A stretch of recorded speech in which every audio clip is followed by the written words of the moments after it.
Hello everyone, if you are joining us and you missed out part 1 and 2, then go and check those out. We're on part 3 of putting together a rule for life, a trellis, a delight document, and we're going to be looking at the portion looking at presence. So speak to us, Raj. Cool. Well, obviously we're doing this together, and we're talking about our rule of life and how our lives are going to be shaped to become those who both prioritize and enjoy the presence of God. You were made for that, by the way, and I was made for that.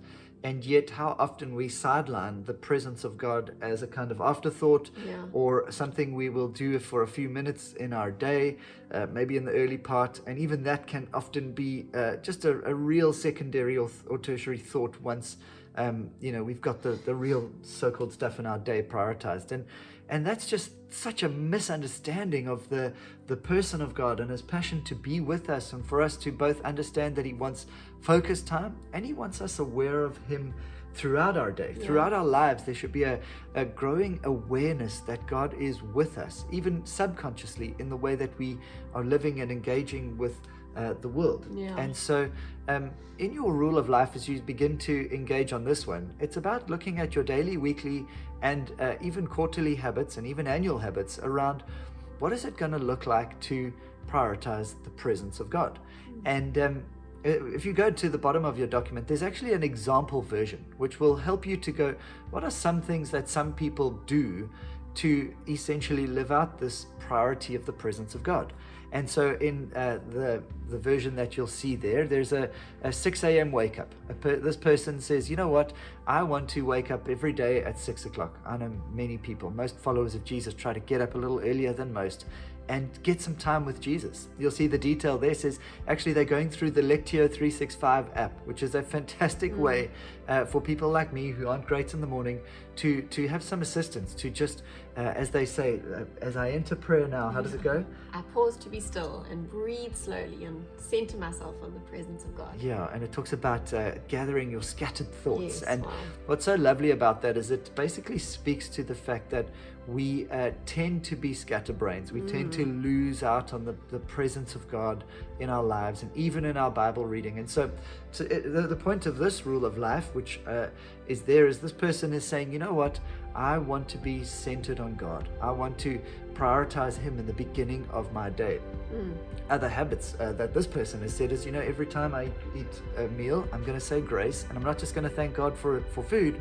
I'm going to thank God for his presence, because so much in the New Testament and the Old spoke about food being a gift of not just sustenance, but also of God's presence, manna from heaven. Jesus spoke of himself as the bread of life. And so eating is this person's habit where they go, God, you're present.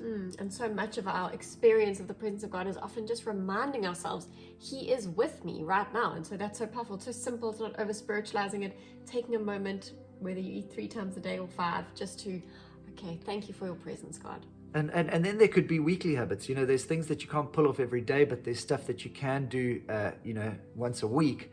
And that may be actually going, you know what, on a Tuesday morning, I do school drop-off, and I'm going to then just take 15 minutes. I'm going to walk on the beach, whether it's rainy or windy or whatever else, and I'm going to walk out for 10 minutes, I'm going to walk back for 10 minutes, and I am going to be focused in on the presence of God, because I just want to be regularly, at least once a week, totally focused on him and what he's doing. That you can see what we're doing here, and you want to fashion it around who you are, how you experience the presence of God, and then how that could possibly fit into your lifestyle. Another few examples on a more quarterly or annual basis could be things like, quarterly you hang out with a person who is all about the presence of God. They're just so good at it. Their prayer lives are pumping.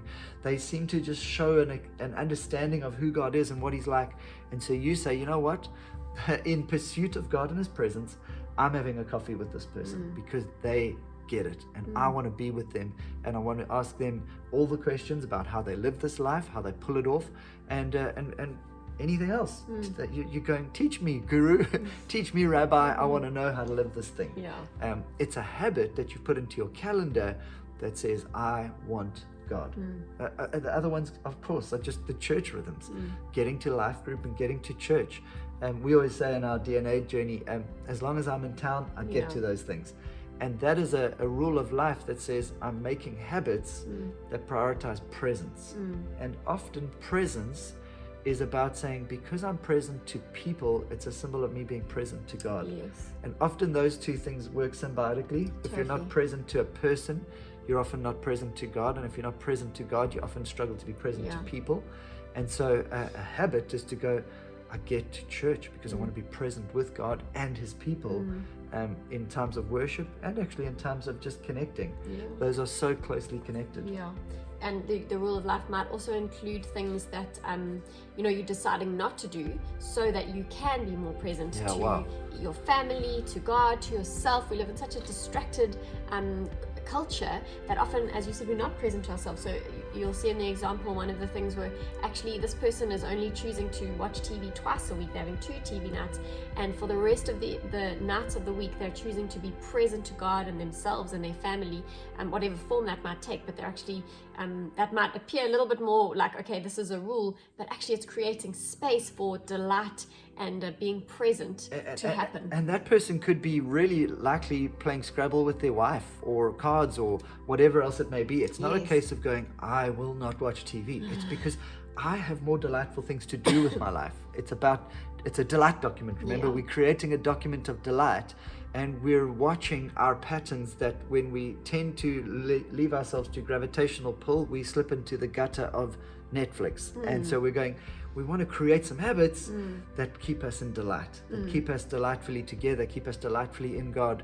And again, presence doesn't only speak to I'm present with God in these holy moments. It's about a lifestyle of awareness of God and his presence in my marriage, in my parenting, in my work, etc., etc. Yeah, that's awesome. So we hope that these examples have helped you and really think outside the box, think what delights you, how are you going to be aware of God's presence, and put those habits and reminders into your everyday life. We hope this is helpful for you.